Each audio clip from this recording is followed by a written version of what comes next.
The story doesn't start on the island. It starts in the cabin of a Gulfstream jet, slicing through a humid June sky over the Atlantic. One of those flights logged between New York, Paris, Tel Aviv, and Doha. A flight attendant later recalled how the man everyone deferred to never seemed hurried. Even turbulence bowed around him. He sat in the aisle seat, phone glowing. The names on the screen, the kind most people only read about in newspaper obituaries of billionaires and kings. The world was willing to forget the girl who had come forward years earlier. The plea deal. The official shame. But the jet still took off. The names still called. And in that strange mid-air quiet, you can see the truth of this story long before any government PDF tries to tell it. You've heard the tabloid version, the massages, the island, the cameras, but the real story, the one almost no one in power wants to touch, lives in the inboxes and calendars of the powerful after the conviction. A story where the monster becomes a hub and presidents, oligarchs, defense ministers, tech titans, bankers and media royalty orbit him like satellites. A story where depravity doesn't exile you, it gives you leverage. If that sounds outrageous, stay with me, because the most disturbing part hasn't even surfaced yet. When the Justice Department finally released documents, badly scanned, sideways pages, sloppy redactions, it felt less like transparency and more like contempt. A hostile PDF. A digital shrug. You could almost hear the subtext. Here, look, we gave you something. Now go away. But in the gaps of that sloppy record, another shape emerges. One built from hacked emails, leaked calendars, and government disclosures released in a format that almost dares you to give up. You see Jeffrey Epstein and former Israeli Prime Minister Ehud Barak arranging back-channel diplomacy, moving surveillance tech companies like chess pieces around Africa, Europe, and the Gulf. You see him connecting oligarchs to ministers, ministers to billionaires, billionaires to intelligence cutouts, deals that reshape whole regions and never make the news. And here's the part they definitely don't want you to see. There is no version of this story, none, where Epstein is just a sex offender with rich friends. Every 40 seconds, a new question surfaces. How does a man convicted of exploiting a child become more connected afterward? Not less. Why did his phone keep ringing?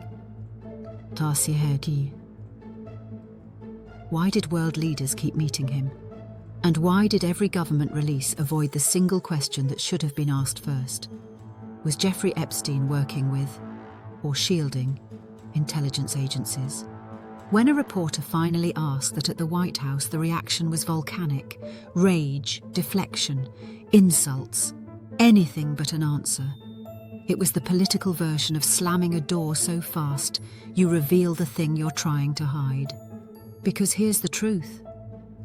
Governments don't panic to protect a dead pedophile. They panic to protect themselves. The tactic is classic. Intelligence agencies even have a name for it. A limited hangout. You confess to the small crime, so no one digs up the bigger one. You hand the public the scandal you can survive, the salacious, lurid, tabloid-friendly one.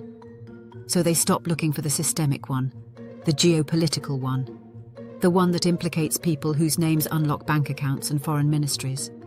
That's why the sex is the curtain. The politics are what's behind it.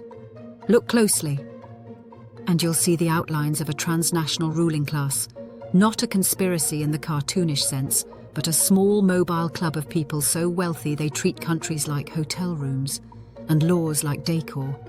Epstein wasn't an outlier in that world. He was a switchboard, connecting nodes of power that aren't supposed to touch. Israeli security elites to Gulf princes, Russian oligarchs to American bankers, tech billionaires to African warlords. An entire global ecosystem that thrives precisely because the rest of us are told these connections don't exist. If you've ever sat awake at 2 a.m, scrolling through medical bills or rent apps, wondering how the world became this unequal, the Epstein files won't answer everything, but they will show you one uncomfortable thing.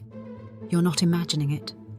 The people who run the world do not live in the same moral universe as you. And the most chilling part? They did not see Epstein's conviction as disqualifying. They saw it as irrelevant. Because for them, human beings are currency. Scandal is survivable. The only unforgivable sin is losing your usefulness. There's a moment buried in the emails, the kind that catches in your throat. A tech billionaire, widely celebrated in glossy magazines, politely responding to Epstein after the conviction, as if nothing had happened. No pause, no distance, just business. It's in those tiny, polite details, the casual tone, the breezy scheduling, that the depravity of this class reveals itself most clearly. They didn't fear him.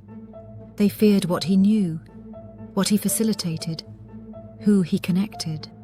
It's easy for anchors in clean studios to mock the public for distrusting institutions. But after reading these materials, really reading them, it becomes almost impossible to blame anyone for losing faith. When the government shrugs, when the media retreats, when the elites who lectured you on values and responsibility kept dining with a man whose crimes were already a matter of public record. This is why the Epstein story doesn't fade. It metastasizes. Because it isn't just about one man. It's about the entire architecture that protected him, benefited from him, and now hopes you'll get tired and stop asking what he really was. The survivors deserve justice, but the public deserves something too. An honest accounting of what and who Epstein was working for, and whether we still live in a world where anyone with enough money is effectively above the law. Stories don't end when a body disappears. They end when the truth becomes too heavy to ignore. And if you look squarely at this one, not the island, but the network, the jet, the inbox, you start to see not a mystery, but a mirror, not a conspiracy theory, but a map of power. One the powerful are terrified you'll keep reading, so don't stop, don't look away. And if you refuse to let this story be buried a second time, stay with us. Share your thoughts below, and subscribe to our channel so this investigation can keep going, no matter how many doors they try to close.